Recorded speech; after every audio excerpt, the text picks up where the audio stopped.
प्रणब मुखर्जी का दावा, भारत में विलय चाहता था नेपाल। आज देश के पूर्व राष्ट्रपति प्रणब मुखर्जी की पुण्यतिथि है। प्रणब मुखर्जी को ज्ञान का धनी, राजनीति और कूटनीति का विद्वान माना जाता था। नमस्कार, आप देख रहे हैं लोक आवाज और मैं हूं आपके साथ तन्नू मिश्रा। आज देश के पूर्व राष्ट्रपति प्रणब मुखर्जी की पुण्यतिथि है। 31 अगस्त 2020 को उनका निधन हुआ था। वे लंबे समय तक कांग्रेस के दिग्गज और गांधी परिवार के करीबी नेता रहे हैं। माना जाता है कि भारत पर शासन करने वाले गांधी परिवार की अंदरूनी बातों से भी वे भली भांति परिचित थे। इसी बीच मुखर्जी की किताब द प्रेसिडेंशियल ईयर्स भी सुर्खियों में बनी हुई है।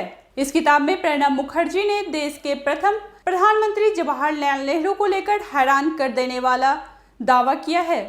प्रणब मुखर्जी ने अपनी किताब में कहा है कि नेपाल भारत का हिस्सा बनना चाहता था, मगर नेहरू ने नेपाल के भारत में विलय करने के राजा त्रिभुवन वीर विक्रम शाह के प्रस्ताव को ठुकरा दिया था। मुखर्जी ने अपनी किताब में यह भी कहा है कि उनके स्थान पर इंदिरा गांधी होती तो शायद प्रस्ताव को कभी नहीं ठुकराती। ऑटोबायोग्राफी द प्रेसिडेंशियल ईयर्स के chapter 11 my prime ministers different style different temperaments शीर्षक के तहत राष्ट्रपति ने लिखा है कि राजा त्रिभुवन वीर विक्रम शाह ने जवाहरलाल नेहरू को यह प्रस्ताव दिया था कि नेपाल का भारत में विलय कर उसे एक प्रांत बना दिया जाए, मगर तब तत्कालिक प्रधानमंत्री ने इस प्रस्ताव को ठुकरा दिया था।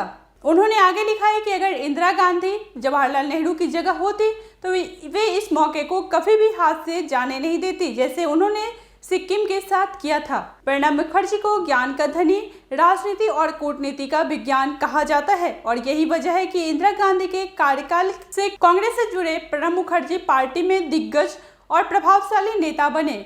उन्होंने अपने राजनीतिक जीवन में तमाम उतार चढ़ाव देखे। इंदिरा गांधी सरकार से लेकर मनमोहन सिंह की सरकार में भी मंत्री रहे और राष्ट्रपति भवन तक का सफर तय किया।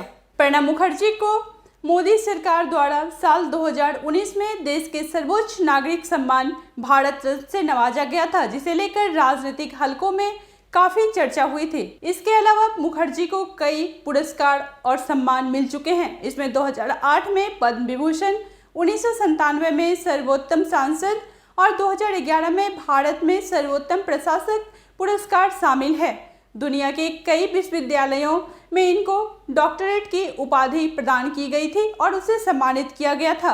देश दुनिया की तमाम खबरों के लिए बने रहिए हमारे साथ लोक आवाज पर। और अगर आपने अब तक हमारे चैनल को सब्सक्राइब नहीं किया है तो सब्सक्राइब करें, लाइक करें और शेयर भी जरूर करें ताकि पल पल की अपडेट सबसे पहले पहुंचे आप तक।